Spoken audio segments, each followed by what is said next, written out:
Right now on Up with KREM, Kootenai Health almost doubling their ICU capacity as Idaho remains in a crisis standards of care. There's a nationwide bus shortage that's affecting students here in Spokane as well. We hear from a parent whose student's bus was an hour and 40 minutes late. The Weyerhaeuser kidnapping. It's called the greatest manhunt in the Pacific Northwest, and it has ties to Spokane. I was chained out in the woods. Didn't occur to me that I was in jeopardy. Fall officially begins today, and we're talking this season of transition here in the Inland Northwest and what that means as we look into the months ahead. I want to be the first brown, gay, hard of hearing winner. A Washington local hopes to make his mark on the iconic show Survivor. Up with KREM begins now with Tim Pham, Channing Curtis, and Jeremy Legoo. Good morning and thanks so much for watching on this Wednesday. I'm Tim Pham. And I'm Channing Curtis. Well, let's get straight to some breaking news this morning as President Joe Biden is going to announce that the U.S. is doubling their purchase of the Pfizer vaccine. So the goal is to help vaccinate 70% of the global population within the next year. Right now, his plan is to help purchase 1 billion doses. He will make the announcement today at the UN General Assembly.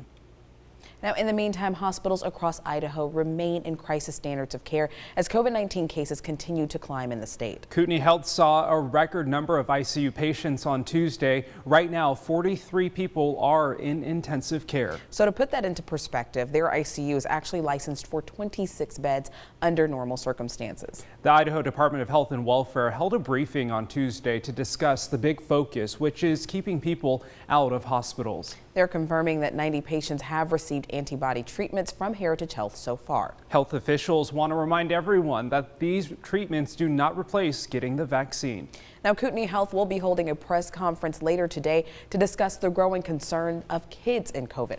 Of course, we'll have the latest information on updates from them in our hour-long newscast at 4 p.m. So to further assist Idaho's overwhelmed hospitals, Governor Brett Little is announcing that he is directing another $10 million to help out Idaho healthcare facilities. Little says this latest round of support will help ease the burden on hospitals and healthcare workers. In Idaho, DOH briefing on Tuesday, officials say $3 million will go towards hospitals, $3.5 million will go towards primary and urgent care, and another $3.5 million will be directed to nursing facilities. Now, another big story that we are following this morning is the shortage of bus drivers happening all across the nation. And of course, Spokane is seeing the effect of this shortage as well. And now some students may be waiting a little bit longer at the bus stop than normal. This morning, Nicole Hernandez joining us to explain how the driver shortage is affecting students and parents here in Spokane. Good morning, Nicole. Tell us about it. Yeah, good morning, guys. Right now I'm live at the Durham Transportation Center. This is where buses are getting ready to go this morning. We've already had a few pulling out to head to start taking kids to school this morning, but we're seeing a shortage of bus drivers across the entire nation. As you can see, the sign behind me says hiring school bus drivers now. This shortage is also affecting Spokane here. So yesterday we were able to speak with a mom who has 2 kids that go to Libby Center with Spokane Public School District. She said her kids were among 10 waiting for the bus yesterday. After waiting for more than 20 minutes at the bus stop, she says she got a text message from Spokane Public Schools saying that the bus was going to be an hour and 40 minutes late. I think it's stressful because I can't really plan the day fully. I always kind of have to have it in the back of my mind that they might not get picked up and I need to have a plan B, whatever that's going to be. So yesterday, more parents learned that their kid's bus did not have a driver to take them home. The message said they would not be picked up from school until after 4 p.m. KREM 2 reached out to the Spokane Public School District about the delays and no-show of school buses. A spokesperson sent us the following statement. Quote, as has been previously shared and reported, the national bus shortage has impacted many school districts across the state. We're working to mitigate the impact to families and are making adjustments to school bus routes. And we also reached out to the Durham Bus Services and they did not respond to us yesterday, but just last week they told us they lost 11 bus drivers. They quit because of the vaccine mandate. Live in Spokane, I'm Nicole Hernandez. Well, breaking overnight, a fast-moving fire near Republic is forcing evacuations. Now, fire crews are already attacking the fire by air and on the ground. So the Department of Natural Resources says the fire is burning just northeast of Republic. It's already spread to about 162 acres. That's up from about 40 acres on Tuesday afternoon. If you live near Heron Creek, Spring Ridge Road, Goa Way, or Grizzly Loop, the sheriff wants you to get out now. The sheriff is warning people to stay out of the area during the day and to stay clear of planes and helicopters doing water drops. All right, 6:04 now on a Wednesday morning. Woo. First day of fall, kind of, first day. Half day, I just didn't want to dig this hole again because earlier I said first day of fall and then Jeremy got all technical and Mr. Sciencey on me. He was like, it's not technically actually fall yet. 12:20. Okay, I know this now. I'm not telling Laura Papetti, though, for the noon. I'm going to let her find out. I did it to her yesterday. We'll let her do that on her own. Tim, you know how she responded yesterday when I did it? What happened? She goes, nobody cares. Oh, wow. She had all the sass. Yeah, Laura can sass back. I was like, oh, all right, that's a good point. She said, tomorrow's the first day of fall. I don't care. I said, okay. All right.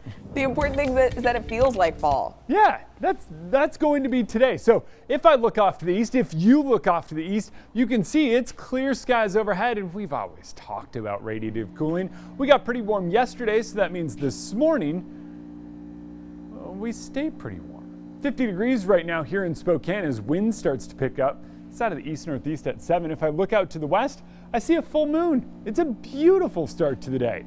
But I know what's coming, and that is some cloud cover. That's already starting to make its way in, but for now, it's mild temps, 46 in Coeur d'Alene, 37 in Sandpoint, 44 in Moses Lake, and 51 in Wenatchee. Wind does pick up, though. As we head through the day, expect more wind across much of the northwest, and that does include where that wildfire is burning near Republic. We'll see wind gusts near 25 miles per hour there. Here in Spokane, around 15 to 18 miles per hour will be our peak wind gusts later on this afternoon and this evening, and that is as the dry front moves through. When it comes to that dry front, already starting to spread some cloud cover in, kind of getting hung up along the Cascades, but moving out into central Washington now. I think it makes it to us here by the end of the show. We'll be looking at some of that cloud cover in the sky, and then it sticks around for most of the day. Unfortunately, our first day of fall does feel a bit fall-like with breezy wind and cloud cover. The temperatures do stay mild, actually pretty close to where they should be this time of year. And then we start warming up, and this weekend feels a lot more like summer than it does like fall. It is time for your morning rush. More news in less time. First up, the Washington State Department of Health confirms it's looking into opening 2 mass COVID testing sites in Spokane. The DOH has partnered with Discovery Health to set up 2 testing sites at local community colleges. However, the main concern is the lack of workers and resources. Officials say these sites are to stop the spread specifically and for people who need testing. The testing sites could be ready in as soon as 3 weeks. Police are still searching for 23-year-old Brian Laundrie. He's a person of interest in the death of his fiancée, 22-year-old Gabby Petito. A coroner has ruled her death a homicide after her body was found in a Wyoming national park, but did not reveal additional information. Laundrie told his family he was going for a hike in Florida's nature preserve last week and hasn't been seen since. This weekend's Seahawks game really tested the state's new COVID-19 mandates. Some Hawks fans say they were disappointed by the lack of enforcement during Sunday's game. Now, that included checking for proof of vaccination or a negative COVID test at the entrance to the game, and of course requiring fans to wear a mask at all times. Governor Jay Inslee says efforts are underway to create a digital proofing system. We're working on that. We have been for months now to perfect the system that we can do that.